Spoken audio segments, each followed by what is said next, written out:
Vraie Voix Sud Radio, 17h-19h, Philippe David, Cécile de Ménibus. On vous souhaite la bienvenue, merci en tout cas d'être encore là aujourd'hui de 17h à 19h avec Philippe David. Bonsoir Philippe David. Bonsoir Cécile de Ménibus. On est ravis de vous retrouver, on est ensemble jusqu'à 19h avec ce numéro de téléphone que vous connaissez, le 0826 300 300.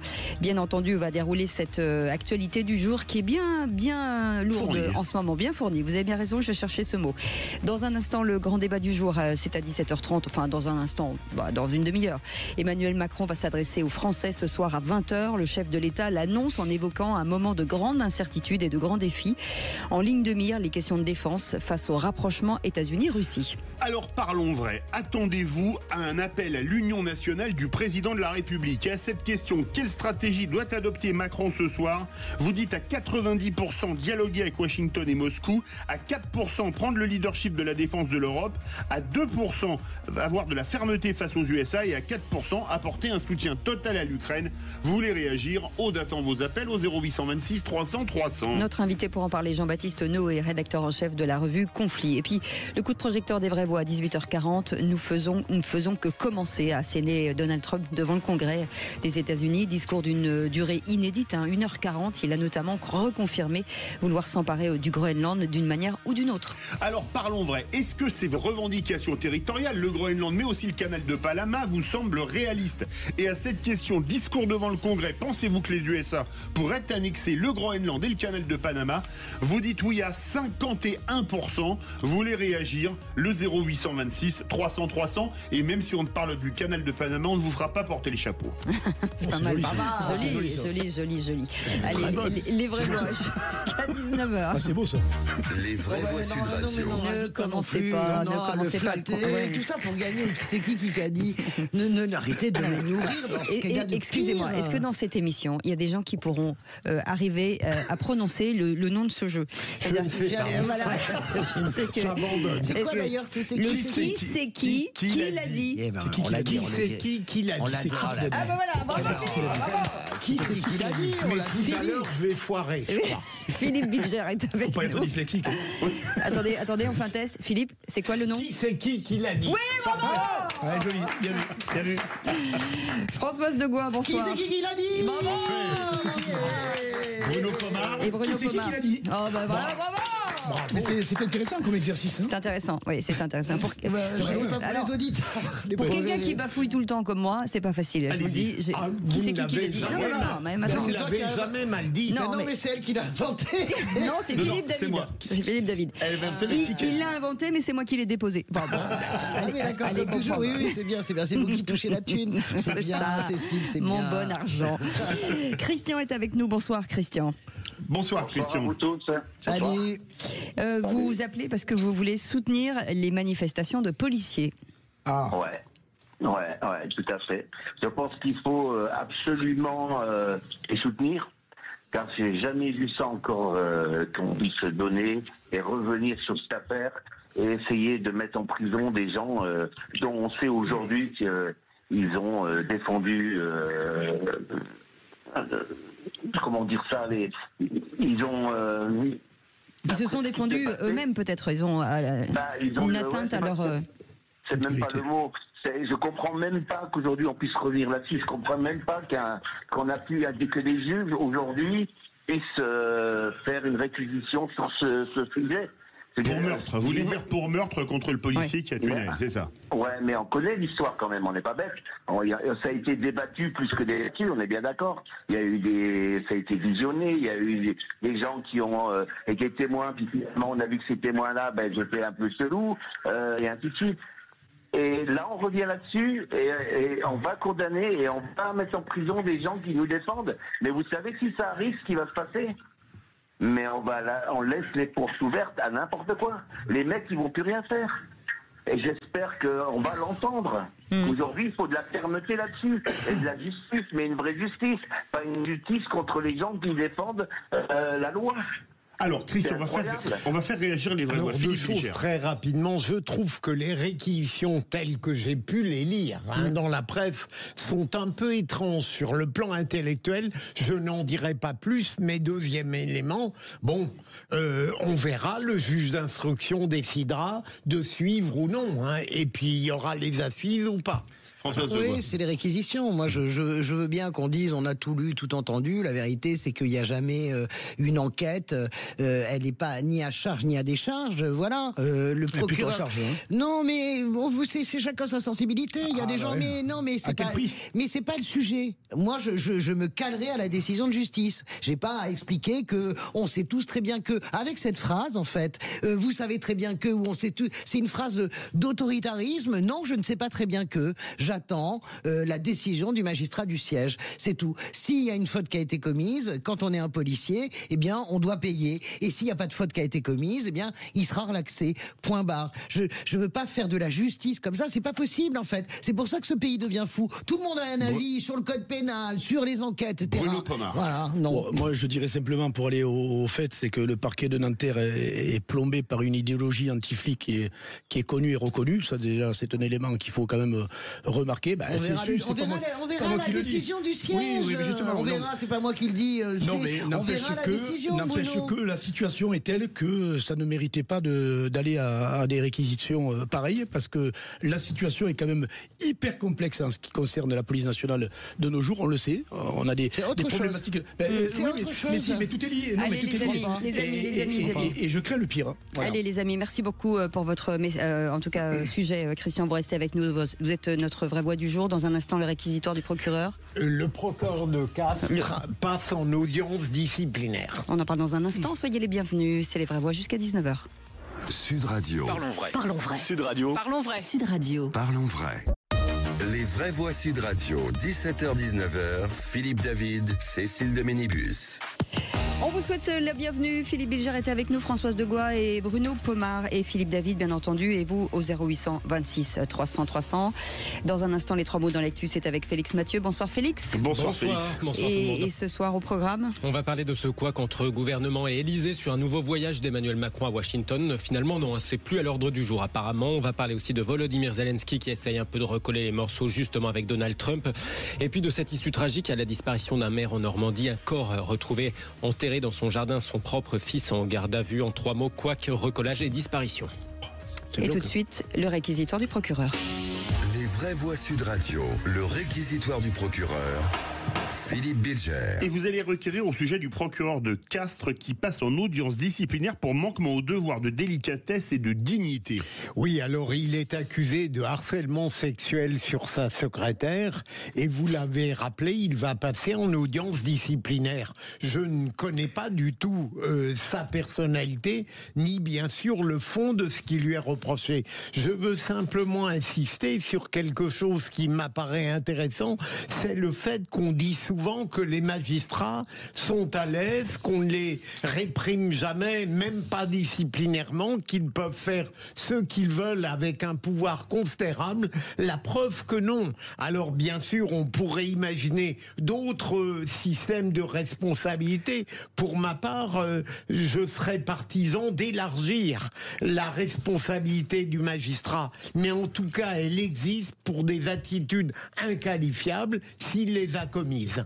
Françoise Degois. Oui, voilà. Moi, je suis absolument d'accord sur l'idée que il y a, vous savez, il y a évidemment l'ambiance, les gens qui ambiancent sur la magistrature est toute puissante, elle ne rend jamais des comptes. Je peux refaire toujours le collier de perles de toujours les mêmes phrases et ces gauchistes de magistrats, etc. Et moi, je trouve que quand même ça se multiplie. Je trouve qu'à l'air libre, on voit de plus en plus, en tout cas, d'enquêtes et de sanctions sur des procureurs, des magistrats instructeurs. Donc ça me va très bien. Mais je suis comme Philippe, j'attends de voir. Bruno Enfin, Pomar. je vois plus de sanctions chez les policiers que chez les magistrats. Alors je sais pas ce que fout Non l'inspection mais générale de Bruno, la parce justice. qu'on ne les connaît pas. profondément. Alors, donc, on aimerait les connaître. Non, mais je veux dire, les sanctions les Français après se posent des questions. Ne sont pas rendues publiques. D'accord, Ouais, mais sûr. ce qui est dommage, c'est que encore une fois, les Français se posent des questions. C'est comme l'IGPN. L'IGPN, on dit, oh mais c'est l'entre-soi policier, c'est totalement faux. C'est une connerie. Il y a 1300 policiers qui passent au trapèze tous les ans, administrativement ou judiciairement. L'IGJ, l'inspection générale de la justice, on ne sait pas ce qu'ils foutent ces gens-là. Donc ça serait bien pour avoir de la clarté vis-à-vis des gens. Ça éviterait de dire exactement ils sont jamais sanctionnés. Et donc, là, on a un cas avec ce proc. Bon, Non, ok. non. Oui, bon, voilà. À suivre. Allez, tout de suite les 3 mots dans l'actu, c'est avec Félix Mathieu. Les vraies voix Sud Radio. 3 mots dans l'actu, Félix, qui sont couac, recollage et disparition. Emmanuel Macron s'adresse aux Français à 20h et petit couac en attendant, l'Elysée affirme que non, il ne se rendra pas à Washington avec Volodymyr Zelensky et Keir Starmer comme annoncé un peu plus tôt par la porte-parole du gouvernement. Pendant ce temps, justement, le président ukrainien tente de recoller les morceaux avec son homologue américain qui s'en vante lors de son discours au Congrès hier soir. Et puis en Normandie, le maire de la commune de Fresnay était porté disparu depuis quelques jours. Un corps, a priori le sien, a été retrouvé dans son propre jardin. Son fils a été placé en garde à vue. Les vraies voix Sud Radio.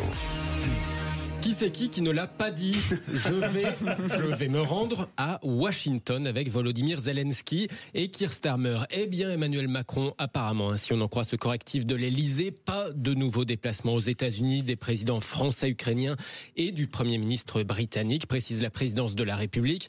Comme si à la sortie du Conseil des ministres, eh bien, la porte-parole du gouvernement, Sophie Primas, était un peu trop avancée dans les annonces. Évidemment, la situation internationale et les différents échanges des derniers jours ont été présentés par le président de la République. Rien de spectaculaire ou de nouveau par rapport à ce que nous savons tous de la situation.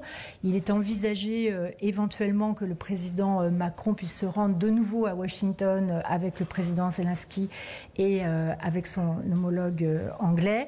Nous sommes aujourd'hui dans des négociations qui sont très serrées, qui impliquent évidemment à la fois le président de la République et l'ensemble du gouvernement. Et oui, tellement serré les négociations qu'apparemment Sophie Primas a parlé un peu trop vite vu l'empressement du palais à démentir.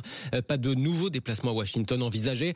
À ce stade, dit le communiqué de l'Elysée. Mais après tout, peut-être que tout est dans le « à ce stade », justement.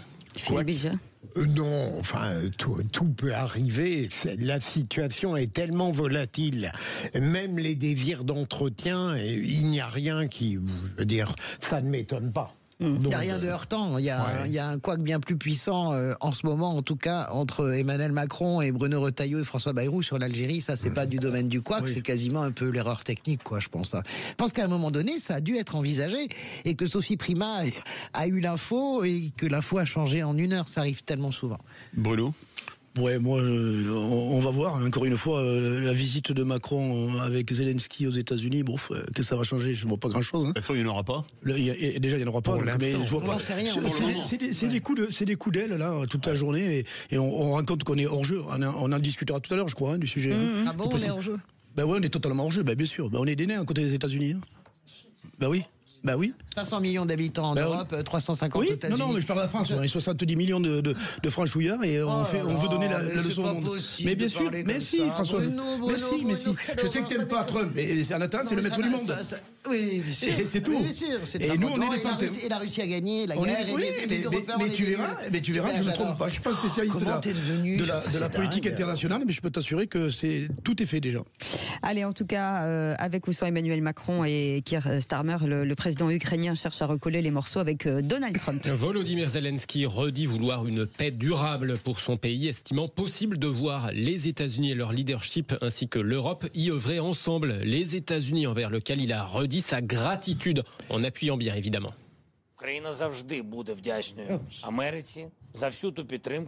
L'Ukraine sera toujours reconnaissante envers l'Amérique pour tout le soutien qu'elle a apporté et continue de lui apporter, ce qui contribue à préserver les bases de sécurité déjà assez fragiles de l'Europe. Il ne s'agit pas seulement de notre pays. Cela concerne tout le monde en Europe. Nous ne pouvons que regretter ce qui s'est passé à la Maison-Blanche en lieu et place des négociations. Mais nous devons trouver la force d'avancer, de nous respecter les uns les autres, comme nous respectons toujours l'Amérique, l'Europe et tous nos partenaires, et nous devons tout faire ensemble pour nous rapprocher de la paix. Et oui, on ne pourra pas dire qu'il n'a pas dit merci. Hein. Il l'avait déjà dit d'ailleurs quand on lui avait reproché de ne pas l'avoir fait. Ce qui est intéressant, c'est qu'il dit merci, mais alors derrière, la longue liste, on doit se respecter, c'est marrant en face. Propos de Volodymyr Zelensky, alors que hier justement, donc lors de son discours au Congrès, Donald Trump indiquait avoir reçu une lettre du président ukrainien ouvrant la voie des négociations avec la Russie. Volodymyr Zelensky lui aurait aussi dit ses regrets quant à justement cette altercation de vendredi dans le bureau ovale à la Maison-Blanche. En ce qui concerne l'accord sur les minéraux et la sécurité, l'Ukraine est prête à le signer. J'apprécie qu'il ait envoyé cette lettre.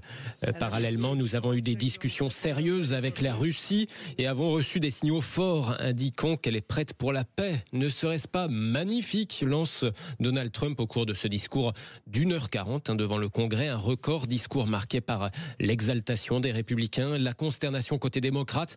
Nous ne faisons que commencer, a lancé le président des États-Unis, entre autres choses, notamment entre une tirade contre le wokisme par exemple, et l'évacuation d'un élu démocrate qui le huait. Mr. Green, take your seat. Take your seat. Ambiance électrique, Donald Trump a notamment redit vouloir annexer le Groenland et le canal de Panama. Ce sera d'ailleurs notre coup de projecteur dans les vraies voix à 18h40 sur Sud Radio. Nous ne sommes pas à vendre, nous ne voulons être ni américains ni danois, lui répond à l'instant le Premier ministre du Groenland à 6 jours des élections législatives locales au Groenland. Au cours de son discours, en tout cas pour en revenir à Donald Trump, au cours de son discours au Congrès, il a aussi fait acclamer son acolyte Elon Musk, l'homme le plus riche du monde, devenu évidemment son chasseur de dépenses publiques. Je mets trop d'état d'âme dans mes analyses, mais je suis écœuré par le sadisme avec lequel on demande à la victime en permanence de s'excuser. Il y a des limites et vous n'avez pas...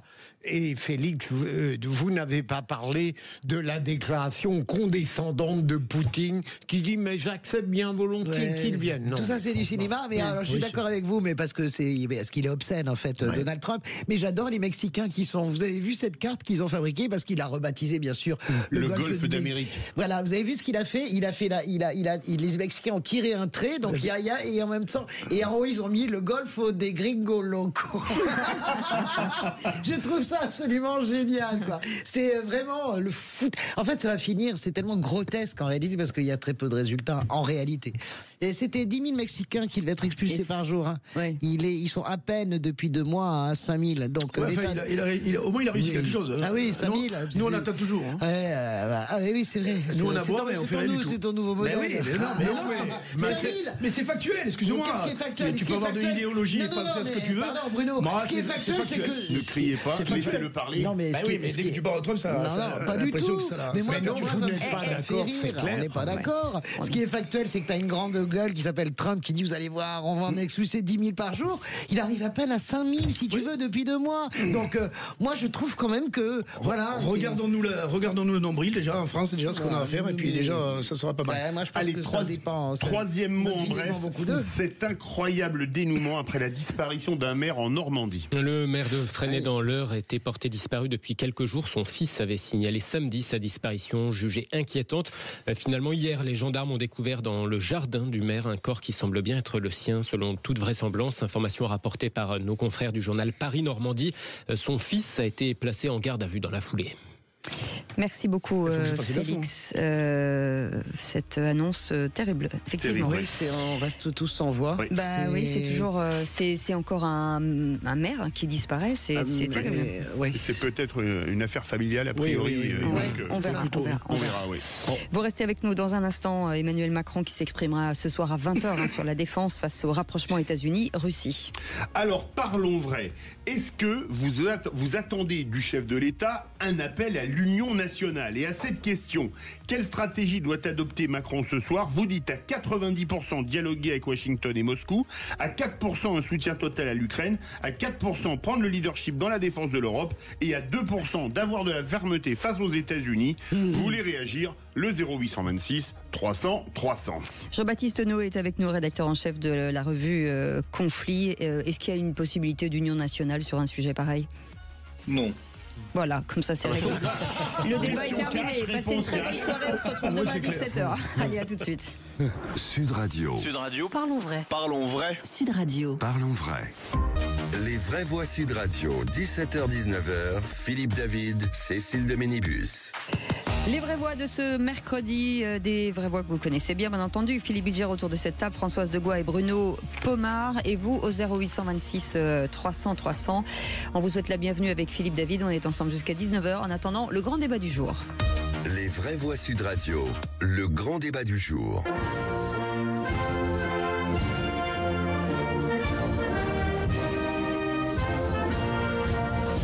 Françaises, Français, mes chers compatriotes. La France a peur. Nous sommes en guerre. Vous jouez avec les vies de millions de personnes. Vous jouez avec la Troisième Guerre mondiale. Nous appuierons l'Ukraine sans hésiter et nous prendrons toutes nos responsabilités pour protéger la souveraineté et la sécurité de nos alliés européens. Nous sommes en guerre. Emmanuel Macron va donc s'adresser aux Français, c'est ce soir à 20h. Le chef de l'État l'annonce en évoquant un moment de grande incertitude et de grands défis. En ligne de mire, les questions de défense suite au rapprochement des États-Unis et de la Russie. Alors parlons vrai, est-ce que ce soir Macron doit se comporter en chef de guerre? Et à cette question, quelle stratégie doit adopter Macron ce soir? Vous dites à 90% dialoguer avec Washington et Moscou, à 4% apporter un soutien total à l'Ukraine, à 4% prendre le leadership dans la défense de l'Europe et à 2% afficher de la fermeté face aux États-Unis. Vous voulez réagir? Au délai vraie voix, attendre vos appels au 0826 300 300. Et pour éclairer nos vraies voix du jour, Jean-Baptiste Naud est avec nous, rédacteur en chef de la revue Conflit. On vous souhaite la bienvenue et merci beaucoup d'être avec nous ce soir. Philippe Bilger. Évidemment, comme nous tous, je ne sais pas ce que Emmanuel Macron va dire parce que il lui arrive d'être imprévisible et d'autre part, il est un peu présomptueux de prétendre annoncer à l'avance ce que lui-même va déclarer ce soir. En revanche, je sais ce que j'aimerais qu'il dise et j'aimerais qu'il reste sur la ligne qui, depuis quelques semaines, est la sienne, qui, à mon avis, est à peu près irréprochable. J'aimerais qu'il rappelle l'importance de l'Europe, qui certes va être condamnée à exister davantage qu'avant, qu'il rappelle le rôle de l'Ukraine et du président Zelensky, qui ne doit pas être passé de manière humiliante par perte et profit, et qu'il rappelle peut-être au président Trump et éventuellement au dictateur Poutine que jusqu'à nouvel ordre, ils ne sont pas les seuls à faire la loi. Françoise Degois. Oui, moi je pense que c'est ce qu'il va faire. Enfin, il n'y a rien qui n'est mystérieux ce soir si on lit Emmanuel Macron depuis 15 jours. Je pense qu'il a plusieurs lectures. Il va évidemment être le patron de la France avec la dissuasion nucléaire, évidemment, avec le parapluie nucléaire qui pourrait devenir le parapluie qui protège les Européens. Je pense qu'il aura un soutien sans mesure pour Volodymyr Zelensky et c'est heureux. Madame Macron connaît mieux que personne Donald Trump. Aujourd'hui, c'est un des chefs de gouvernement le plus âgé, entre guillemets, avec le plus grand nombre d'expériences. Trump, il le connaît. Il sait que Trump, il le dit souvent en privé, Trump ne comprend que les claques dans la figure. Donc, il faut mettre du rapport de force. Après, ça redescend. Vous savez comment est Trump, ça monte en soufflé, ça redescend.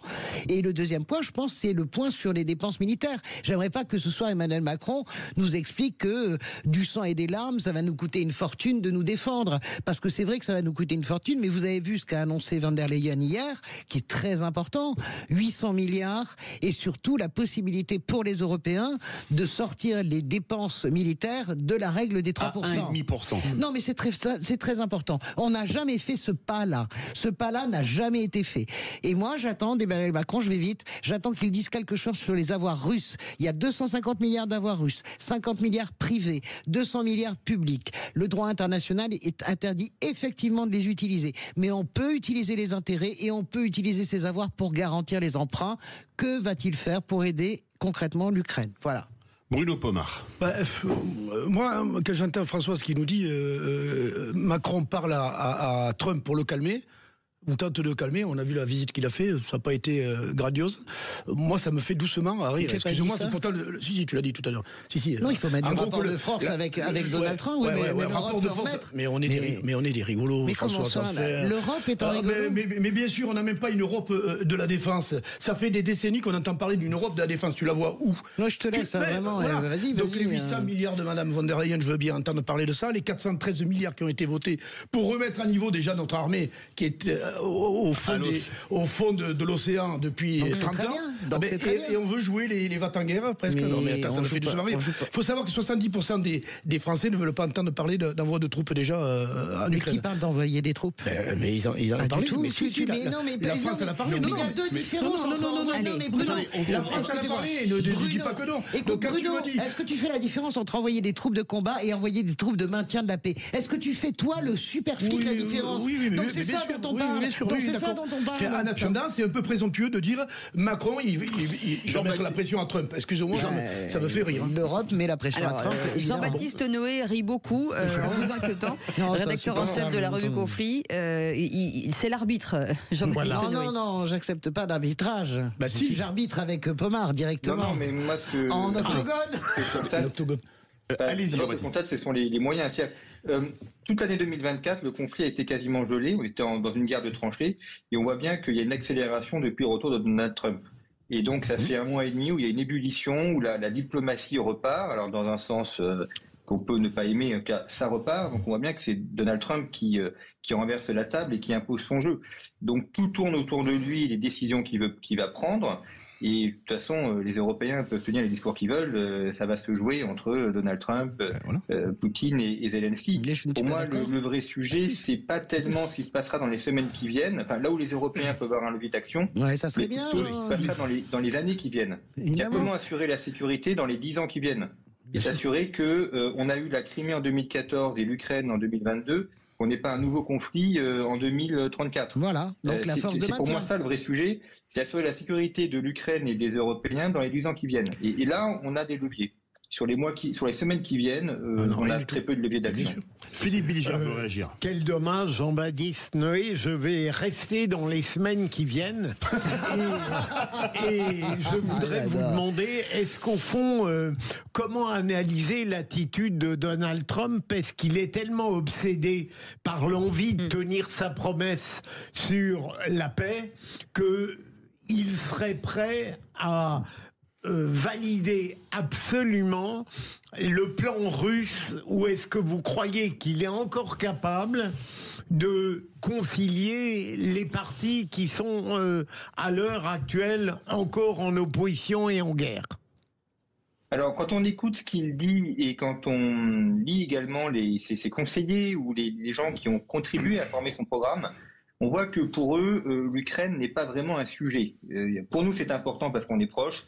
Pour eux, ça leur paraît très loin, c'est un sujet secondaire. Et pour eux, le véritable problème, c'est la Chine et c'est le Mexique, parce que c'est par là qu'arrivent les migrants et le trafic de drogue.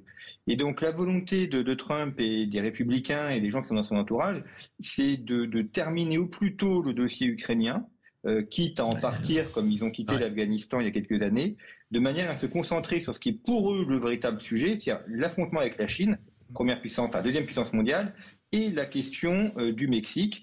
Vous avez par exemple des sénateurs républicains du Texas qui ont appelé à l'intervention militaire américaine au Mexique pour sécuriser la frontière. Donc vous voyez que même pour l'américain électeur américain, le Mexique est un sujet qui est beaucoup plus important que l'Ukraine. Et donc évidemment, selon l'endroit où on habite, on voit les sujets différemment en fonction de sa géographie et en fonction des menaces qui sont les nôtres. On part au 0826 300 300 avec notre auditeur du jour, Christian d'Anglette. Alors Christian, qu'est-ce que vous en pensez? Qu'est-ce que vous attendez d'Emmanuel Macron ce soir à la télévision? Comme beaucoup de Français, rien. En fait, je crois que le type, il est là pour sortir la crise. Attendez, on vous entend très mal. Vous allez près de la fenêtre ou vous n'avez pas mis le haut-parleur? Ouais. Non, là vous m'entendez mieux? C'est un peu mieux. Allez plus près d'une fenêtre, ce sera parfait. Oui, là c'est bien, là c'est bon, parfait. Levez le bras. Ne vous jetez pas par la fenêtre. Si vous avez une fourchette. Voilà. Et là, je peux reposer ma jambe par contre? Oui. Il est drôle. C'est excellent. Allez-y Christian. Bon, alors sérieusement, je pense que Macron aujourd'hui va passer aux 20h et on va pas apprendre grand-chose. Il va déjà décider, à mon avis, et ça a été discuté avec Trump et Poutine, bien avant que Zelensky se présente aux États-Unis. Trump va jouer sur la corde sensible des Français en disant qu'il faut qu'on se réarme, en donnant la peur, en donnant... Attends, vous m'entendez toujours bien? Oui, on vous entend, Christian. Ouais, et j'étais cet après-midi au club, j'ai 70 ans, donc les gens qui jouent avec moi ont à peu près mon âge, et on en a un petit peu parlé, qui allait écouter ce soir Macron. Eh bien, voilà quoi. Hein, la majorité disait, le mec, il est venu pour sortir la crise. Il n'a pas grand-chose à dire.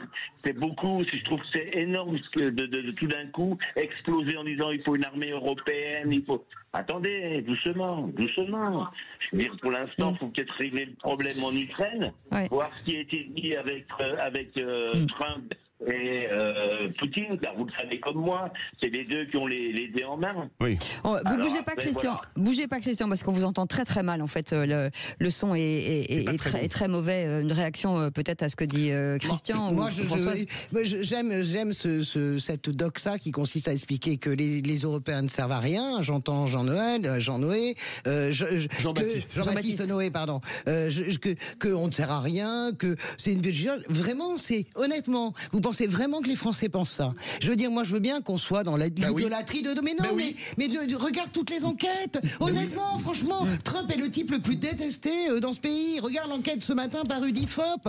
Il faut... Moi, j'ai pas envie... On s'en fout, c'est lui qui mène la danse. Moi, je pense que tu te trompes. Tu peux regarder les sondages et tout ce que tu veux. Allez, je pense que tu te trompes sur le fait qu'il te remène la danse. Je veux poser une question à Jean-Baptiste. Juste après, on prend Michel. Qu'est-ce que vous pensez de la question vraiment des avoirs gelés? Ça m'intéresse.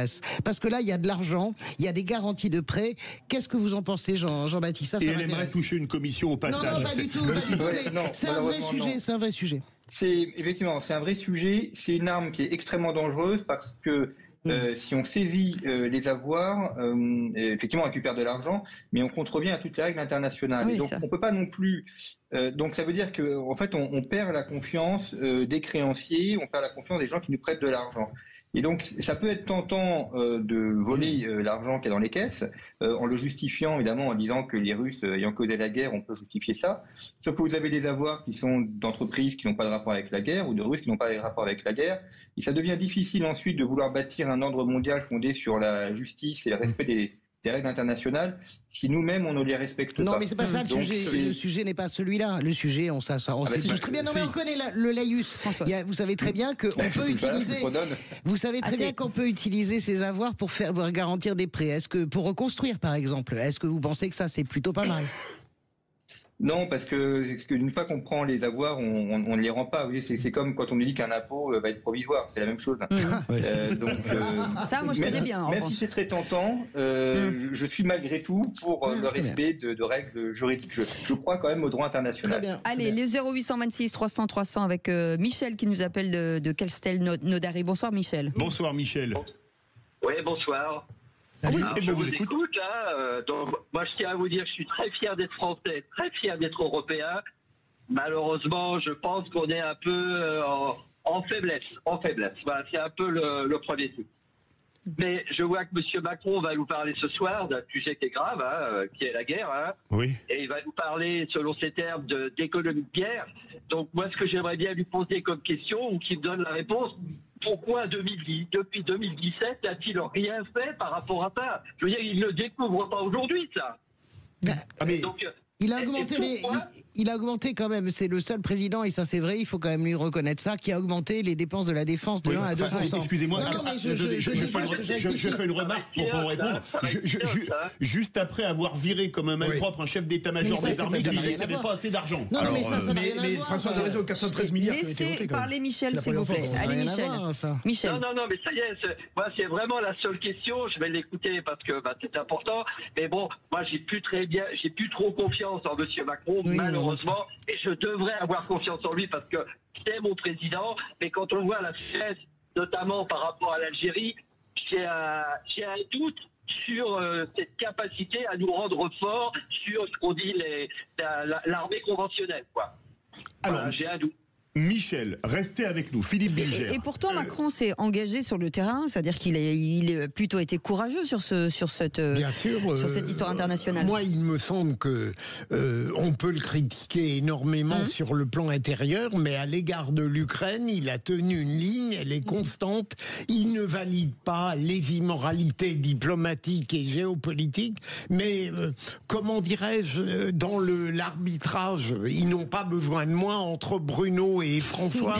Je suis frappé de voir tout de même, Françoise, malgré les sondages, à quel point dans l'humus français, il commence à y avoir presque trop de sympathie pour les méthodes brutales de Trump et en particulier à l'égard de Zelensky. Eh bien, ça ne marche pas. Je suis frappé de voir dans mon environnement, qui n'est pas colossal, mais enfin, les gens en ont assez de Zelensky. Non, moi, c'est très non, d'abord, c'est parce que moi, je me suis dit, j'ai été très étonné du sondage que j'ai vu hier. Il est haï, Trump. Il est à 19%. Zelensky est au zénith. C'est quel sondage? C'est Libération? Non, pas du tout. C'est Elab. Donc, vous pouvez pas taxer BFM d'être une chaîne de gauche. Voilà, je vous le dis juste gentiment. Mais parce que justement, nous sommes dans un biais de plateau. Nous sommes dans un écosystème de journalistes d'entre-soi qui fonctionne à peu près entre toujours les mêmes plateaux, etc. Et la réalité, c'est qu'on devrait vraiment, absolument se dire à quel point ce qu'on pense à un moment donné sur un plateau et ce qu'on débite, si vous voulez, ne correspond en rien à la réalité et de moins en moins à la réalité. Je vous assure, regardez tous les résultats des élections. Si j'écoute toutes les analyses, Bardella devait être Premier ministre, finalement.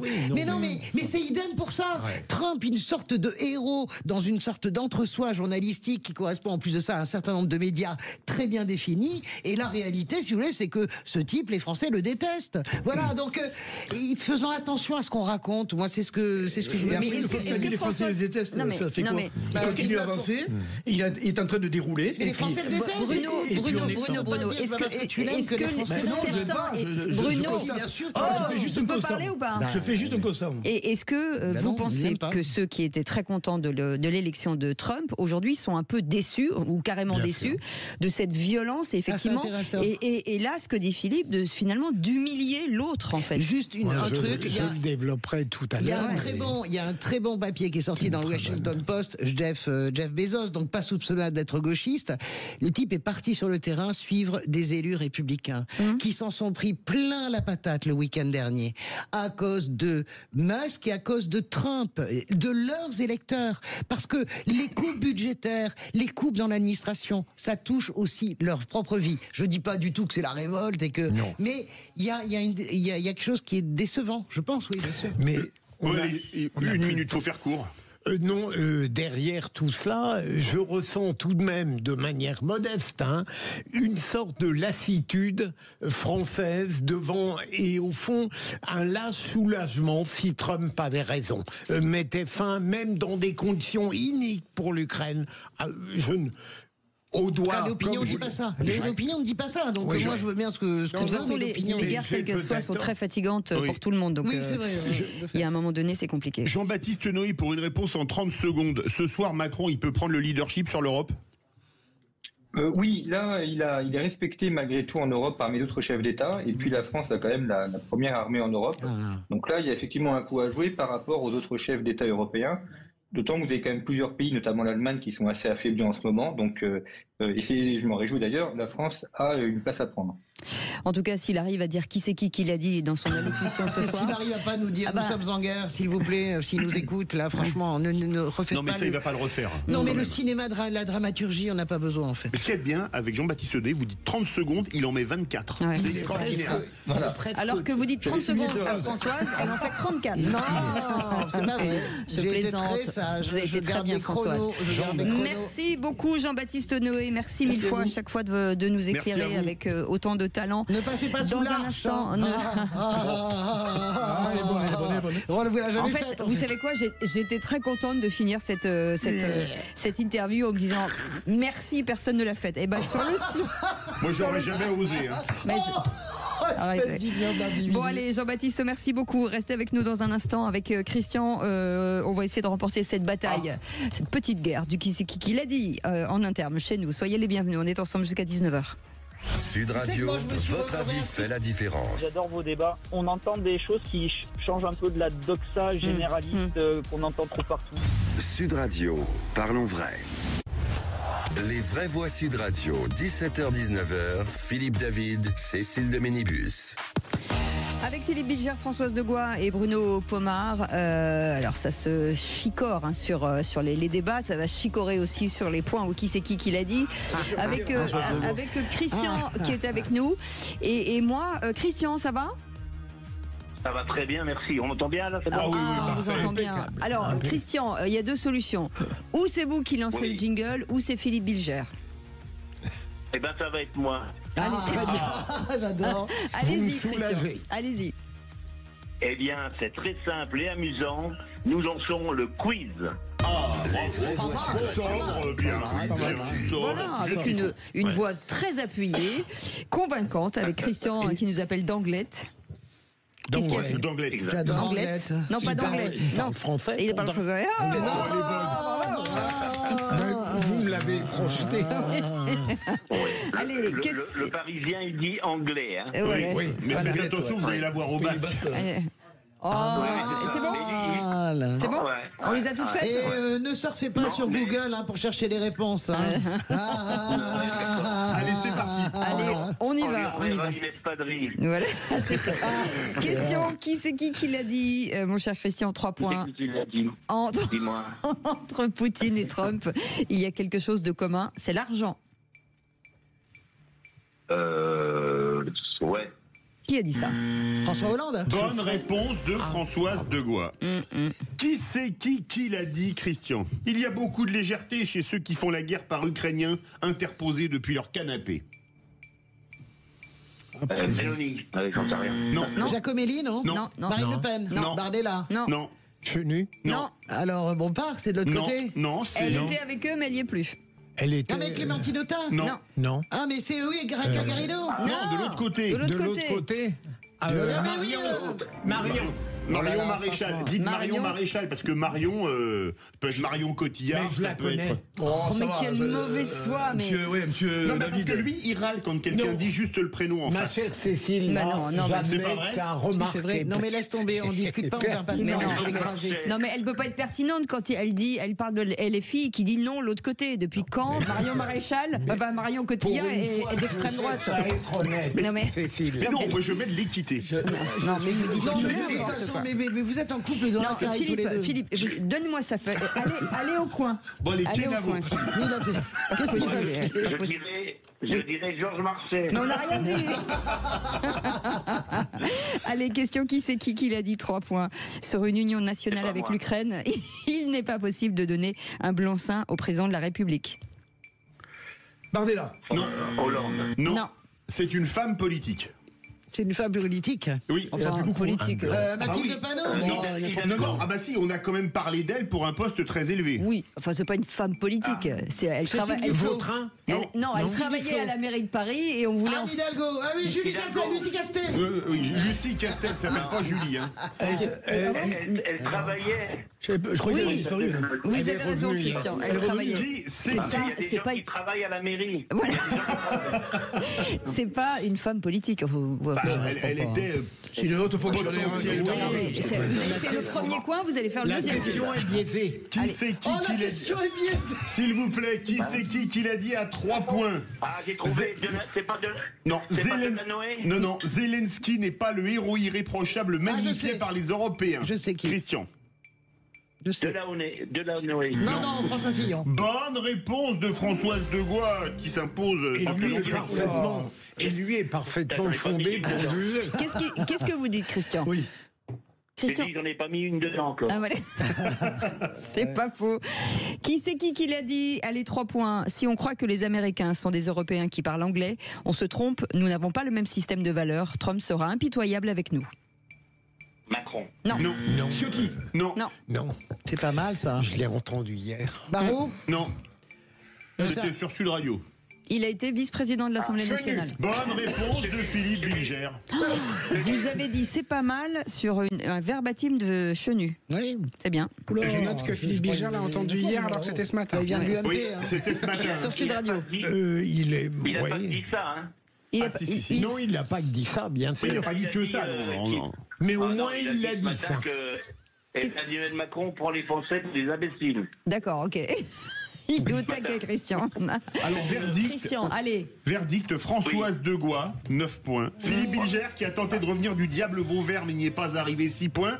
Quant à la police et nos amis basques, 0-0. J'avais gagné la dernière fois. J'avais trouvé mieux, moi. Non, mais Philippe Bilger l'a dit avant. Non, mais c'est. Moi, j'avais 9, pourtant. J'avais Christian, attendez, excusez-moi, parce que Christian a une revendication. Qu'est-ce qu'il y a, Christian? Bilger, il m'a piqué chenu. Bah oui, mais pardonnez-moi. J'adore cette phrase. Je ne Bilger le m'a suis pas piqué encore chenu. totalement, donc... Il est plus près du micro que moi. Il est excellent, lui, il est bon, lui. Je l'adore. Moi aussi, je l'adore.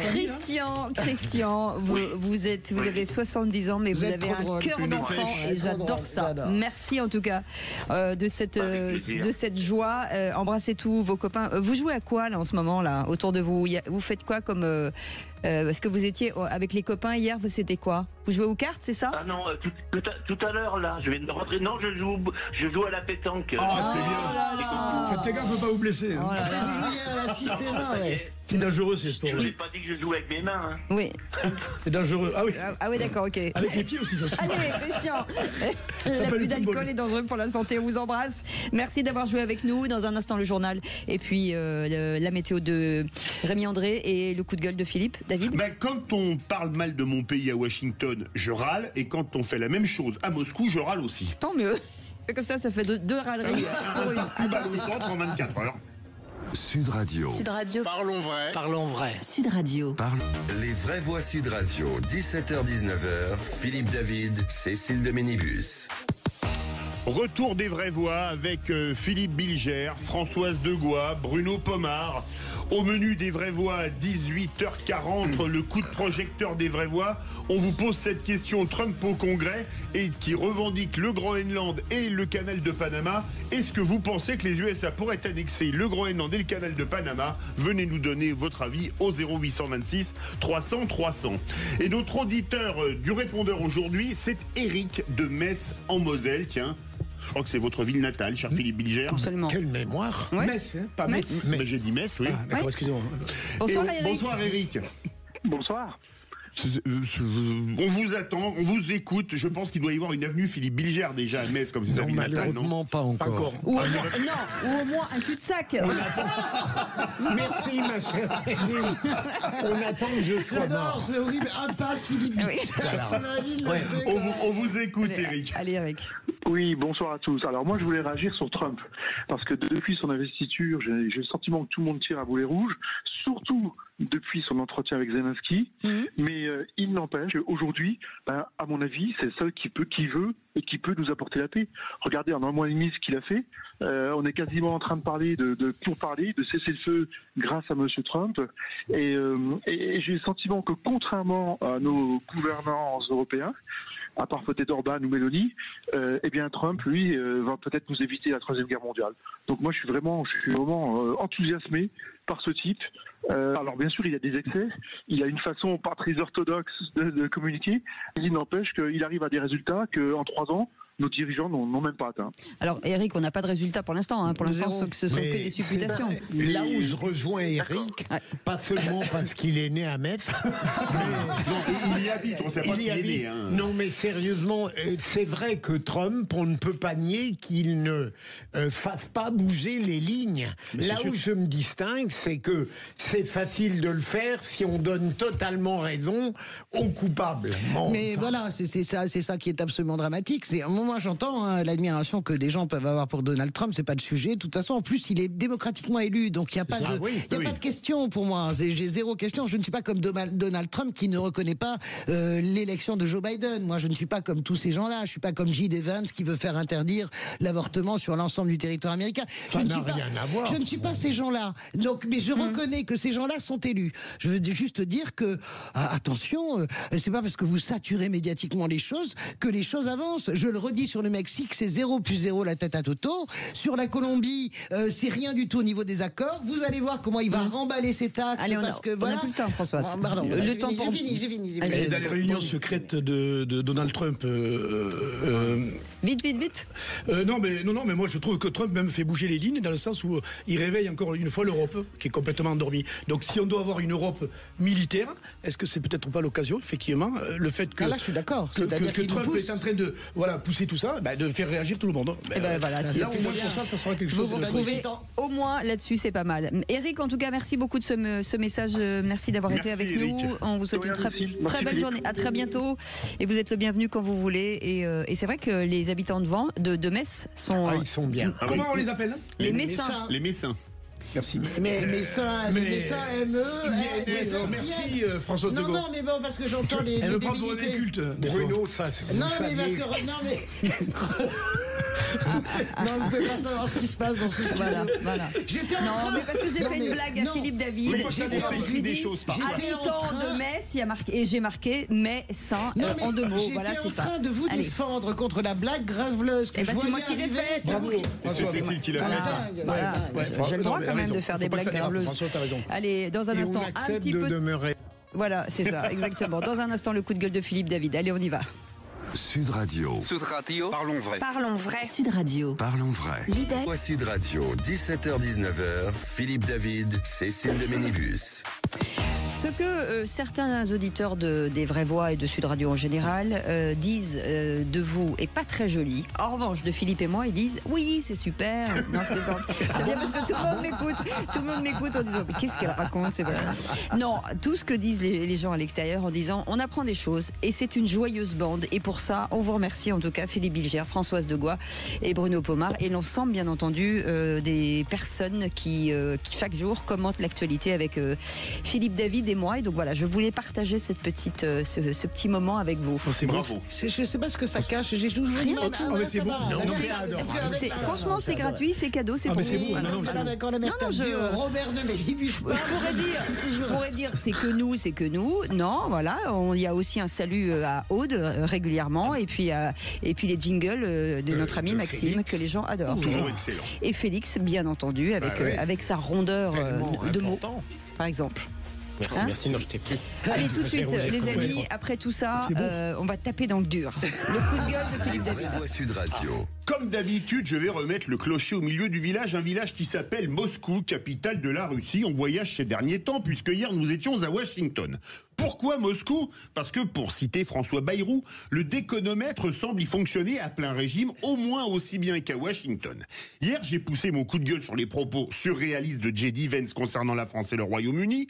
Aujourd'hui, ce sera au sujet du tweet tout aussi surréaliste du ministre des Affaires étrangères russe Sergueï Lavrov. Un tweet qui dit, je cite, « Je ne veux pas passer pour anti-européen, mais toutes les tragédies qu'a vécu le monde ces 500 dernières années ont eu leur origine en Europe ou ont été causées par des politiques européennes. La colonisation, la guerre de Crimée, Napoléon, la Première Guerre mondiale, Hitler. Et inutile de dire, fin de citation, et inutile de dire que ce révisionnisme historique me fait bondir, surtout que, rappelons-le, l'emblème de la Russie est l'aigle à 2 têtes, dont un regarde vers l'Europe, une regarde vers l'Europe et l'autre vers l'Asie, pour rappeler la présence du pays sur les 2 continents. Alors non, les Européens ne sont pas responsables de toutes les tragédies de l'humanité depuis 500 ans. Qui a inventé les premiers camps de concentration pour des opposants politiques? Un Russe, Lénine. Qui a tué 20 millions de personnes pour imposer la terreur sur son pays? Staline, qui est mort il y a 72 ans aujourd'hui, un Géorgien qui siégeait au Kremlin. Qui a commis le plus gros crime contre des prisonniers de guerre? Les Soviétiques, avec plus de 25 000 officiers et membres des élites polonaises, exécutés à Katyn, Kalinin, Kherson, Kharkiv, Kiev et Minsk. Tiens, Union soviétique, Russe, Moscou, ça doit rappeler quelque chose à Sergueï Lavrov. Allez, on va continuer. Qui a tué le plus d'humains dans l'histoire de l'humanité? Mao Tse-tung, 60 millions de morts. Mao Tse-tung, qui aux dernières nouvelles n'était pas un Européen. Quel pays a eu la plus grande partie de sa population tuée lors d'un authentique génocide? Le Cambodge, sous les Khmers rouges. Le Cambodge n'est pas non plus aux dernières nouvelles un pays en Europe. Quelle est la pire dictature du monde aujourd'hui? La Corée du Nord, autre pays européen bien connu. Quelques oublis de Sergueï Lavrov, dont je n'imagine n'imagine pas que sa culture générale fasse qu'ils ne connaissent pas ces vérités historiques. Pour conclure, sur une note positive, vu le niveau de la politique mondiale aujourd'hui, je citerai Coluche, il y a des gens qui disent on est cerné par les cons, c'est vrai, mais on ne se rend pas compte à quel point. C'est vraiment formidable. Et c'est dommage, on a énormément d'auditeurs, mais il en faudrait encore davantage pour... c'est vraiment superbe. On a oublié les États-Unis, il y a combien eu de morts avec les Indiens, là, les guerres... Ah bah oui, le premier, la guerre de sécession, n'en parlons pas. Et je rappellerai Hiroshima, Nagasaki, c'est effectivement les Européens qui ont balancé la bombe atomique, on peut continuer comme ça. Est-ce qu'on peut avoir un bravo pour Philippe? Oui, très bien. Mais moi, je suis... Vous savez, j'ai une grande tristesse. Je connais Sergueï Lavrov dans le sens où je l'ai fréquenté dans mon autre vie de conseillère à l'ONU. Non, mais écoutez, c'était un des plus grands... on a quelqu'un qui nous attend. C'était un des plus grands diplomates. Oui, et là, il est complètement embarqué dans la folie poutinienne. Il devient fou, en fait. Merci beaucoup, Philippe David. Tout de suite, l'info en plus, c'est Félix Mathieu. Les vraies voix Sud Radio. Et c'est une statistique qui semble incroyable. 200 chiens seraient volés chaque jour en France. Oui, on a parlé récemment du désespoir de cet éleveur normand qui s'était fait enlever la femelle berger allemand baptisée Texane en plein salon de l'agriculture. Il n'en dormait plus la nuit. Heureusement pour lui, ça s'était bien terminé. La chienne avait été retrouvée 5 jours plus tard en pleine errance vers le stade d'une commune du Val d'Oise, traumatisée mais vivante. Elle est un peu stressée, elle est un peu perdue parce qu'elle se cache sous la table ou dans une varicannelle. Je la sens un peu marquée parce que quand on essaie de la caresser, elle abaisse la tête comme si elle allait avoir peur de se faire taper, quoi. Et c'était pas dans ses habitudes. Le témoignage de l'éleveur ici auprès du Parisien. Aujourd'hui en France, Texane avait sans doute été subtilisée à cause de sa valeur pécuniaire. Elle descend d'une lignée prestigieuse. Elle est estimée à 25-30 000 euros. Les voleurs l'ont sans doute abandonnée en voyant la médiatisation de l'affaire sur les réseaux sociaux aussi. Et puis parce que Texane était pucée, donc identifiable. Bref, on aurait pu croire que c'était anecdotique, insolite, sauf, voire même assez rare. Mais sauf qu'apparemment, si on en croit un chiffre que s'est procuré TF1, on est à 70 000 chiens qui seraient volés chaque année en France, soit environ 200 par jour. Pour commenter cette estimation, nous sommes en ligne avec le président de la SPA. Bonsoir Jacques-Charles Fonbonne. Bonsoir Philippe. Merci d'être avec nous dans Les Vraies Voix sur Sud Radio. 200 chiens qui seraient volés par jour. Vous avez quelques conseils pratiques pour les gens qui ont un compagnon à 4 pattes pour éviter une situation si cruelle pour eux et pour leurs chiens finalement, pour éviter le vol? Oui, évidemment, vous l'avez évoqué à l'instant, c'est l'identification des chiens. Il y a un fichier qui s'appelle l'ICAD, l'identification des animaux carnivores domestiques. Il faut absolument que vous demandiez à votre vétérinaire de poser une puce sur votre chien, sur votre chat, sur votre furet. Au-delà de la précaution, c'est obligatoire depuis 1999. Ça permet, comme ça a été le cas pour cette chienne berger allemand, que si quelqu'un le trouve, il l'emmène à la police, à la gendarmerie ou chez un vétérinaire. Et tout de suite, avec le numéro ICAD, on va consulter le fichier et on va pouvoir retrouver votre animal et vous appeler tout de suite pour que vous veniez le chercher à l'endroit où il a été retrouvé. Et le vol, c'est quoi? C'est pour la reproduction? C'est pour... Alors, le vol, c'est soit pour avoir un beau chien ou un beau chat parce qu'on n'a pas les moyens de s'en offrir un. C'est ensuite la reproduction clandestine, évidemment, mais ensuite, le problème pour revendre les chiens, c'est qu'il va falloir faire des faux papiers de façon à leur faire, un faux certificat de propriété, mais ça, évidemment, c'est pas impossible. Moi, j'avais vu dans une enquête de stup que j'avais menée il y a quelques années dans le midi de la France, on était tombé sur des oreilles de chiens, c'était épouvantable, à l'époque où il n'y avait pas de puce, mais il n'y avait que des tatouages, et on s'était aperçu que le gang les arrachait sur des lieux de promenade quand des vieilles dames promenaient leurs petits chiens, ils coupaient la laisse en arrivant en scooter, et ensuite ils donnaient ces chiens à dévorer aux chiens de combat pour leur apprendre que s'ils voulaient manger, il fallait manger leurs congénères. Donc ça, c'est, je dirais, la partie abominable du truc, mais la plupart du temps, c'est quand même le plaisir d'en avoir un à soi, et puis la reproduction clandestine, évidemment. C'est pour ça que vous dites les chiens à la mode, attention, ça peut être les plus visés. On a les bergers australiens, vous me disiez en ce moment. Les chiens à la mode en ce moment, ce sont les bergers allemands, ce sont les bergers australiens, ce sont les petits bullies. Donc vous laissez pas votre chien seul à la sortie de la boulangerie ou dans votre voiture quelques minutes, indépendamment du fait que c'est dangereux pour sa santé, il risque de faire un coup de chaud. Vous le surveillez, on va dire, comme un bien précieux. D'abord parce qu'on s'y attache à ces bestioles, et évidemment pour nous c'est un bien précieux. Et d'un point de vue purement pécuniaire, chien, évidemment, ça vaut 1500, 2000 euros, un beau chien. Donc, c'est tonton, comme un joli bijou, comme une jolie moto, comme quelque chose que quelqu'un veut vous voler pour l'avoir.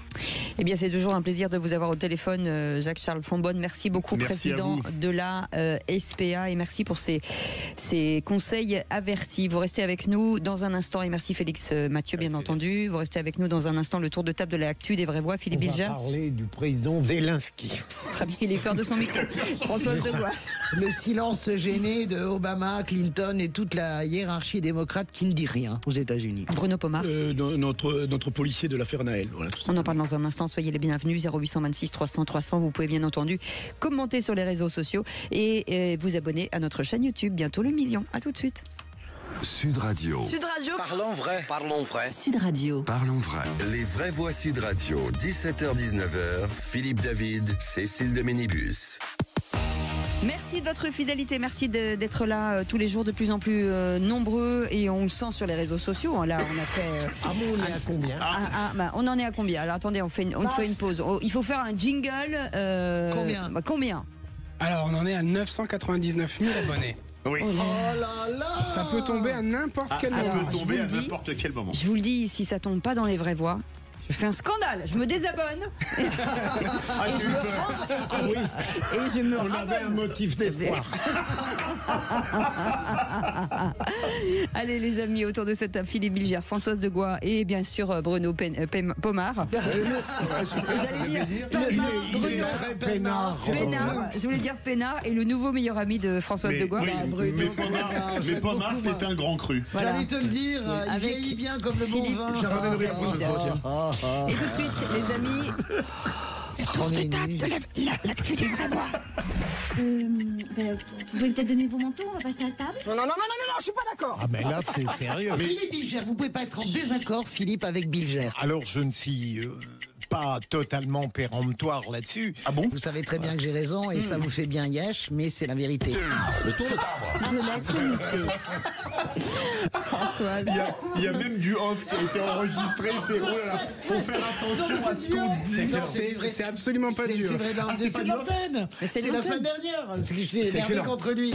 C'est excellent. On sent qu'il y a une bonne ambiance entre vous deux. Très bonne. Mais méfiez-vous, monsieur Pomar. Vous pouvez tomber dans le jingle aussi. Parce que elle a encore un peu peur de la police, mais visiblement. C'est ça. Philippe Bilger, revenons un peu de sérieux dans cette émission. C'est pas toujours facile. La dérive de certains qui ont tourné kazakh. Je suis frappé tout de même depuis l'élection de Donald Trump, triomphale d'ailleurs cette élection, et la déception qu'il a causée chez beaucoup de ceux qu'il soutenait, tout de même par la volte, le revirement de certains. Qui étaient légitimement en faveur du président Zelensky et pour la défense de l'Ukraine, et ça paraissait, et avec l'élection de Trump, bizarrement, ils ont complètement viré, et j'en entends beaucoup qui aujourd'hui sont en train d'oublier ce qu'ils disaient hier et qui considèrent que parce que Trump le fait et le dit, c'est devenu une vérité d'évangile. Moi, il y a des errements moraux et internationaux de la part de Trump que je ne peux pas, à mon niveau modeste, valider, approuver. Je suis surpris de voir comme beaucoup ont totalement oublié leur première position pour tomber dans une sorte d'inconditionnalité que je trouve choquante. François. Oui, bien sûr. C'est-à-dire que l'inconditionnalité est folle. Comment est-ce qu'on peut trouver des excuses à ce comportement? Après, je le redis, moi, il est élu, c'est aucun problème. Je n'ai pas de problème là-dessus, mais je rigole bien. On peut citer des grands animateurs très connus, on peut citer des journalistes très connus. D'un seul coup, Trump devient l'alpha et l'oméga de ce que doit être la vie sur Terre. Marine Le Pen, d'ailleurs, a été un peu plus maligne. Ouais. Hier, elle a encore changé de pied parce qu'elle sent que son électorat est plutôt Trump, mais pas tant que ça. Donc hier, elle a dit non. Même Marine Le Pen a dit ce qu'a fait Donald Trump sur supprimer les aides à l'Ukraine, c'est pas bien. Voilà. Mais effectivement, oui. C'est pas la girouette qui tourne, c'est le vent, bien sûr. Bruno Pomar. Et les mouches changent d'âne. Oui. Rugby. Oui. Les mouches changent d'âne. Grande expression de rugby. Non, mais François a raison, effectivement, les médias, tout le monde le monte en flèche, ce président, mais encore une fois, ça reste quelqu'un qui est gonflé, qui est capable de dire des choses, tout et n'importe quoi parfois, mais en même temps prendre des décisions. On va voir au résultat, hein. Tu le disais avec le Mexique, avec la Colombie, avec l'Ukraine également. Je pense que il n'est pas inintéressant, il fait surtout dans sa folie parfois bouger en fait les pays, faire bouger les nations, et c'est ce qui va se passer d'ailleurs avec l'Europe. On en a parlé tout à l'heure. Beaucoup de gens sont sur votre ligne, Bruno, en France, mais moi je le pense, qui disent quel dommage qu'ici on n'est pas le même. Oui, mais c'est ça, oui. J'entends mais ça, parce que nous on tourne toujours avant. Regardez diplomatiquement où on en est dans ce pays. Mais la réalité, c'est que ce pays ne pourrait pas supporter. Vous savez, Éric Zemmour a fait cette erreur-là. C'est Poutine qui le tue. Attention au temps, les amis. Voilà. Éric Zemmour, Poutine le tue. Sarah Knafo va faire la même chose avec Trump. Voilà, c'est évident. Les amis, Bruno Pomar, revenir sur l'affaire Naël, le renvoi du procès. Ouais, le parquet de Nanterre qui requiert évidemment un procès pour meurtre sur ce policier. Bon, après toutes les péripéties que nous avons connues, il est resté en détention provisoire des mois et des mois. Sa vie de famille et tout ça a été complètement chamboulé. La police nationale a été même chamboulée sur cette affaire-là. Il va falloir se poser les bonnes questions, encore une fois, avec notre justice en France. Alors, faisons pas une généralité, évidemment. On va pas jeter l'opprobre sur tous les juges et tous les tribunaux. Mais encore une fois, se pose une véritable question sur la folie de certains juges de vouloir à tout prix mettre une croix rouge sur ce policier, au détriment, encore une fois, de la mission même de l'ensemble des 150 000 policiers que nous avons, des 100 000 gendarmes qui, au quotidien, prennent des risques pour assurer notre sécurité. On va en arriver à un stade où les policiers vont finir par poser les armes, peut-être, ou ne plus à rien faire. Encore une fois, quand on se permet de dire ou d'insinuer, comme le fait le juge, qu'en gros, il a eu l'intention de tuer le gamin, comment, dans son raisonnement, le juge peut se permettre de dire ça? Moi, dans mon raisonnement, je dis non, il n'a pas eu l'intention. Il l'a fait, Bruno, pour des questions de légitime défense. D'abord, il est essentiel de rappeler un peu les règles. On n'est pas au niveau du juge. Non, on a le parquet qui requiert, c'est ça, pour meurtre, et on va attendre l'avis, l'ordonnance du juge. Tu as raison. Et c'est choquant. Bon, on va pas... Pour le policier que vous êtes, je comprends que vous soyez choqué. Mais bon, c'est peut-être pas le moment de reparler en détail des contradictions un peu étranges dans ce réquisitoire tel qu'il a été rapporté par des médias. Hein. Il fait 150 pages, je crois. Donc parce que c'est les médias qui font le procès quand on regarde bien tout ça. Hein. Oui, si, on a regardé des images et tous les teubés que nous sommes, moi le premier, on regarde des images, on dit ah non, ça il a fait exprès. Hein. Ouais, non, mais moi, je pense qu'il ne faut pas être caricatural. Et moi, je comprends que ça mette en émoi les policiers. Honnêtement, tous les policiers ne sont pas ce policier qui s'est retrouvé dans cette situation-là avec Naël. Il n'empêche qu'il y a un homme qui est mort et il y a un policier qui a sorti son arme. Pour quelle raison il l'a sorti? Nous n'en savons rien, ni dans un sens ni dans l'autre. Il faut vraiment raison garder. Encore une fois, c'est les réquisitions du procureur. Oui, on mais verra. C'est quand même forte. Mais elle est forte parce qu'il a 150 pages argumentées. Un procureur n'est pas une espèce de clown qui traîne sur un trottoir et qui dit tiens, je vais me faire un policier. Hop, voilà, et je fais 150 pages d'argumentaire. C'est qu'il y a une enquête. Bruno, moi je comprends très bien que ça mette en émoi une profession entière. Ok, moi je l'entends, et j'entends la misère des policiers, j'entends la souffrance des policiers. Je n'ignore rien de tout cela. Je fais partie des gens, je suis capable de faire des manifs pour que les policiers soient augmentés, qu'ils arrêtent de bosser avec du matériel de Zoubia. Je suis. Mais on peut être les deux. Il y a du mieux. Mais on peut être les deux, c'est ce que je veux dire. Et on a le droit aussi d'avoir la vérité sur la mort de Naël. Je ne sais pas dans quel sens ça tombera, mais je peux pas disqualifier le procureur comme ça de prime abord, c'est pas possible. Françoise Degois, votre tour de table, c'est sur les USA où les démocrates sont assez amorphes ou apathiques, je ne sais pas. Est-ce qu'on peut faire une alerte Amber? Vous avez entendu Barack Obama? Vous avez entendu Michelle Obama? Vous avez entendu Bill Clinton, Hillary Clinton, Joe Biden? C'est incroyable. C'est silence radio. Kamala plus. Elle intervient, mais c'est silence radio, c'est quand même... Honnêtement, moi, ça me fout un peu la honte. Le seul qui... Raison, non, mais le seul courageux, c'est Bernie Sanders, qui est vraiment tous les jours... Qui est l'aile gauche du Parti démocrate. Oui, bien sûr. Enfin, l'aile gauche qui correspond donc ici plutôt à François Bayrou. effectivement, Bernie Sanders, l'aile gauche du Parti démocrate, c'est Bayrou. Il n'est pas à gauche toute. Oui, c'est Gabriel Attal. Aux États-Unis, c'est à gauche toute. Oui, c'est Gabriel Attal, tu vois. Mais honnêtement, à part Bernie Sanders qui inlassablement poste des vidéos, voilà, ça dit simplement les républicains les démocrates sont sonnés par la défaite. Ils en veulent terriblement à Biden parce que Biden a tellement traîné qu'ils n'ont pas pu prendre un candidat qui aurait été préparé, etc. Ils sont sonnés, ils savent pas comment se reconstruire. Mais je trouve ça honteux. Voilà. Moi, je trouve ça vraiment honteux. Quand on est un homme et une femme politique, c'est impossible que Barack Obama n'ait pas quelque chose à dire sur ce qui se passe, franchement, à la Maison-Blanche. Ah non. On se tait. Donc c'est une vraie lâcheté, c'est un vrai calcul, ça me saule en fait. Mais il faut dire aussi que c'est difficile pour les prédécesseurs qui n'ont pas été bons de venir critiquer Trump. Non, mais il faut faire de la politique, Philippe. Ça n'a pas été une catastrophe. Obama, c'est le seul qui est parti en guerre. Hein. Non, mais Clinton a été un très bon président, par exemple. Bon, ils pourraient ouvrir un peu leur bouche, ils disent rien. Bon, je trouve ça, voilà, c'est du calcul, la lâcheté, ce qui fait que d'ailleurs. Quel âge a-t-il, Clinton, aujourd'hui? Il est vieux de chez. Il a plus de 80 ans. Il est né en 46, 19 août 46. Donc c'est ça, il a 80 ans, il a.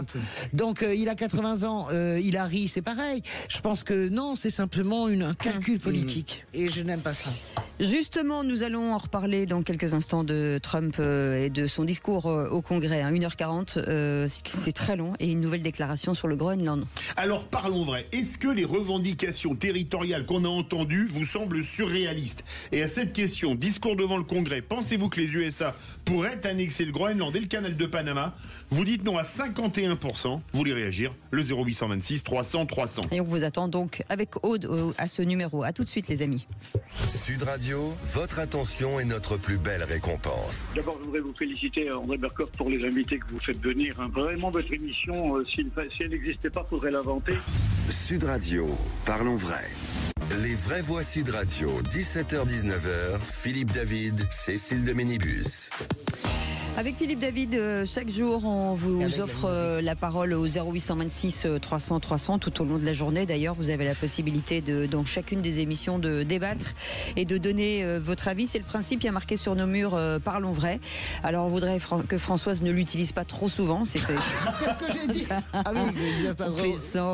Avec Philippe Bilger, bien entendu, et Brumeau. Décidément, j'ai un problème avec vous. Je suis mis totalement en marge dans cette. J'adore Grumeau. J'ai ou un problème avec votre prénom ou un problème avec votre nom de famille. Et pourtant, je vous connais depuis 20 ans. Oui, il est facile à prononcer. Pomar avec un T. Oui, pas avec un C. Il a de l'humour. Vous voyez que la police a de l'humour, François. Allez, tout de suite, le coup de projecteur des vraies voix. Les vraies voix Sud Radio, le coup de projecteur des vraies voix. L'Amérique change de visage aujourd'hui. Hello Washington and hello America. We're going to stop the invasion of our borders. We're going to reclaim our wealth and we are going to make America great again. King of the world!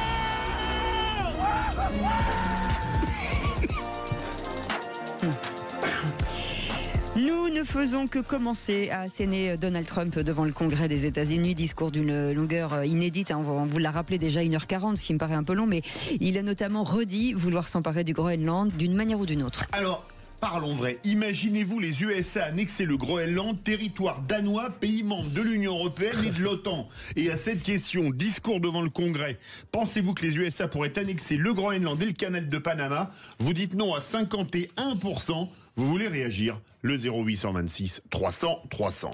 Quelle scénarisation, Philippe David. J'adore. Philippe Bilger, sur un sujet sérieux, donc. Alors, le Groenland a indiqué qu'il ne voulait être ni danois ni américain. Mais ça ne suffit pas. Le grand problème aujourd'hui, c'est que on ne peut plus tourner en dérision les propos même les plus apparemment farfelus ou graves de Donald Trump. Il est capable de réaliser le pire et de tenir pour rien l'autonomie ou l'indépendance des territoires qu'il veut conquérir au nom de l'Amérique. Le comble, c'est que certains sont exaltés à cette idée. Et moi-même, je m'incrimine, et peut-être que je vous rejoins, Bruno, il y a quelque chose dans l'attitude de Trump, aussi bien nationale qu'internationale, qui suscite une sorte de fascination obscure, comme si, en réalité, on était fasciné par une énergie hors du commun, et la capacité de réaliser même les choses les plus impossibles qu'il annonce et les plus scandaleuses. Françoise Degois. Donc, c'est vraiment le retour des empires, et en réalité, on en semble découvrir que les États-Unis sont impérialistes, mais je ne vais pas vous faire un grand sujet sur l'impérialisme américain, parce que ça n'est pas non, mais ça n'est pas mon propos. Regardez une carte, regardez la Californie, le Texas, etc. Ça appartenait à qui, ça, avant? Ça appartenait au Mexique. C'était mexicain. Les États-Unis ont toujours eu cette stratégie-là de conquête. Ils achètent la Nouvelle-Orléans. Enfin, il n'y a rien de neuf. La Louisiane, pardon, excusez-moi. Non, c'est moi, la Louisiane. Donc, il n'y a rien de neuf sous le soleil, si vous voulez, dans cette façon de penser américaine. Il n'y a rien de neuf, c'est les Américains qui inventent le macartisme. Donc, on découvre, on a l'impression qu'on s'est bercé toute notre vie de la démocratie américaine, the way of life, mais pas du tout. Il y a des périodes extrêmement obscures de la vie des États-Unis. Donc, il ne fait que reproduire quelque chose qui existe déjà aussi dans l'ADN des États-Unis. Quant à y arriver, Bruno disait, il ne peut pas y avoir de guerre. Vous savez, typiquement le Groenland, ça fait partie de ces petites choses qui peuvent déclencher des drames par effet de domino.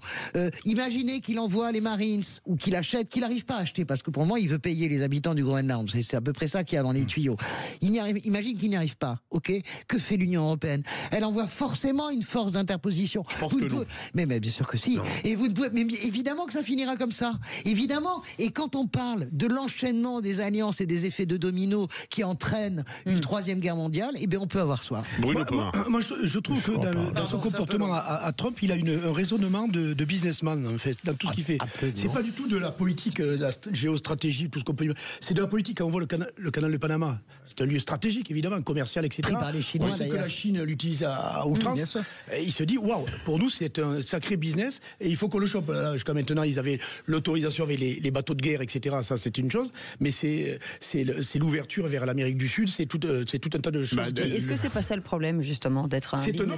C'est un homme d'affaires. Il le voit sous le prisme du business, lui. Mais Françoise, vous parliez du retour des empires. Moi, quand j'entends les choses, il faut qu'on récupère les métaux rares en Ukraine. Maintenant, on veut les métaux rares en Groenland. C'est une richesse infinie. Oui, je sais. Mais est-ce que maintenant, alors on a trouvé des milliards des milliers d'années de réserves d'hydrogène blanc en France récemment, c'est sorti il y a pas longtemps dans les médias. Bien sûr. Si demain les Américains disent maintenant l'hydrogène blanc il nous appartient, qu'est-ce qu'on fait? On donne les régions où ils ont. Mais c'est pour ça que je vous dis, ça devient complètement fou. Non, mais c'est pour ça que je vous dis, Philippe, que c'est ça le sujet et que c'est un tropisme américain. Ça n'est pas, si vous voulez, qu'un folklore trumpien. Ça n'est pas simplement sui generis Donald Trump. La réalité, c'est que Donald Trump, il est sui generis parce que voilà, il est inimitable. Mais la réalité, c'est qu'il porte aussi une partie de la vision de l'Amérique. Je suis d'accord avec ce que vous dites. Nous, les Américains, pour nous, c'est les types qui débarquent à Omaha Beach, etc. On est resté coincé là-dessus. Mais la réalité, c'est que les États-Unis, à partir de quelle année les Noirs ont le droit d'être traités comme des êtres humains normaux? Les années 60. Et merci Kennedy, les deux frères d'ailleurs. Mais vous vous rendez compte quand même que jusqu'en 1968, vous pouvez pas aller aux toilettes dans le même endroit que les Blancs. Oui, mais ça n'est pas le sujet, ça. Je suis en train de vous expliquer que nous avons une vision des États-Unis, pas du tout. Mais que les frères Kennedy ont été des crapules. Non, mais je ne te parle pas de ça. Est-ce que tu peux écouter quand je dis juste que nous ne découvrons pas la face impérialiste et obscure des États-Unis. Donald Trump n'est pas, je le redis, sui generis. On ne la découvre pas, mais elle n'a rien à voir avec ce que vous décrivez avec Donald Trump. Qu'est-ce que vous dites? Bien sûr que si. Le macartisme, c'est de la censure. Vous avez entendu son discours hier soir. Moi, je suis resté debout pour l'écouter. Je n'ai jamais dit dans l'histoire des États-Unis, il n'y avait pas de passion, mais quel rapport avec le macartisme et ce que fait Trump? La censure, par exemple. Le fait de la censure des idées.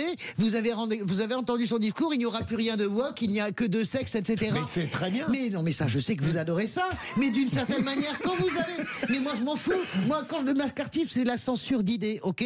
Quand vous avez l'administration qui interdit des livres dans lesquels il y a des théories du genre, quand vous avez les chercheurs qui ont interdiction de publier maintenant des mots comme LGBT, queer, dans leur recherche du Centre national de censé... nous aussi en France, on a les interdits. Ça s'appelle de la censure. Le macartisme, c'est de la censure. Donc je vous dis que... la censure existe en France. Mais c'est une censure de pensée, c'est une censure des artistes. Non, mais donc il n'y a rien de neuf. Je ne vois pas le rapport, moi, je le vois très bien. que vous établissez moi, je le vois très bien. entre sur le délire opératoire d'un Trump et le fait que l'Amérique a connu des pages sombres qu'on connaît. Parce que un pays a une histoire. Je vous le redis, il n'est pas sui generis, Trump. Il est le produit d'une partie et d'une façon de penser des États-Unis. Donc moi, je ne suis pas du tout étonné. Et à chaque fois, qu'est-ce qui se passe? Eh bien, on avance, ça recule, et il y a des empires en face qui se dressent. Et voilà. Et est-ce que tout le monde a la sagesse, ou bien est-ce qu'on ne l'a pas? Et on termine mal. Ça peut terminer mal sur des choses comme le Groenland, de mon point de vue. Voilà. Mais est-ce que la question qui se pose quand même, l'OTAN, les États-Unis en font toujours partie. Oui. Mais un pays de l'OTAN, alors je sais quoi dire que les États-Unis. Chypre est occupé en partie par la Turquie depuis 1974 et c'est un pays de l'OTAN, on est bien d'accord. Est-ce que vous imaginez, vous, les États-Unis, pays patron de l'OTAN, attaquer un membre de l'OTAN au Groenland? Vous l'imaginez? Mais on ne peut pas l'imaginer, mais je vous signale que... Mais il le dit quand même dans son discours. Mais je suis d'accord avec vous, c'est-à-dire que les ressorts de la tragédie sont quand même remontés. Moi, je veux bien qu'on dise c'est pas si grave. Je pense que les ressorts de la tragédie sont remontés. Moi, je crois. Il n'y a pas de Vous allez voir sur le Groenland, moi, je ne suis absolument pas sûr que... Alors, déjà, je pense qu'il va tenter d'acheter. C'est ce qu'expliquaient les spécialistes. Je n'en sais rien. En tout cas... Canal de Panama, c'est important aussi, attention. Hein. Oui. Vous vous rendez compte que c'est la France, quand même, qui a commencé à construire. Mais ça, bien sûr. Et qu'on a fait y avoir une guerre mondiale en 56 pour le canal, celui de Suez.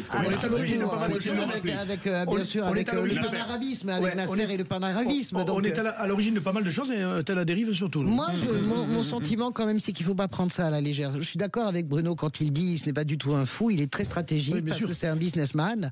Mais il y a des débordements qui peuvent aller beaucoup plus vite, qui peuvent nous dépasser. Voilà, c'est ce que je veux dire. Merci en tout cas à vous. C'est 19h ou 20h l'allocution? 20h. D'accord. Et le match, c'est à quelle heure? Excusez-moi, je tiens à remercier formellement Emmanuel Macron d'attendre la fin de notre émission pour pouvoir s'adresser aux Français. Mais c'est ce qu'il y avait sur le communiqué de l'Élysée. Je m'exprimerai à la fin des vraies voix responsables. Écoutez, on peut remercier pour une fois. On peut remercier le chef de l'État. Et avant Liverpool PSG, soyez pas trop long. Il est entre nous deux. Mais je vous arrête. Il est supporter de l'OM, il va peut-être faire 1h30 pour squeezer 30 minutes de PSG Liverpool. En tout cas, chers amis, dans un instant, merci Françoise Degois, merci Philippe Bilger, merci Bruno Pomar et merci beaucoup Philippe David qui va rester avec moi, bien entendu, et moi je vais rester avec lui, ça c'est une bonne nouvelle. On va parler de sacré français dans un instant, avec des marques françaises qui se battent, et puis on verra comment ces entreprises s'intègrent finalement dans le paysage de leur région et pour les savoir-faire français. On en parle dans un instant, à tout de suite.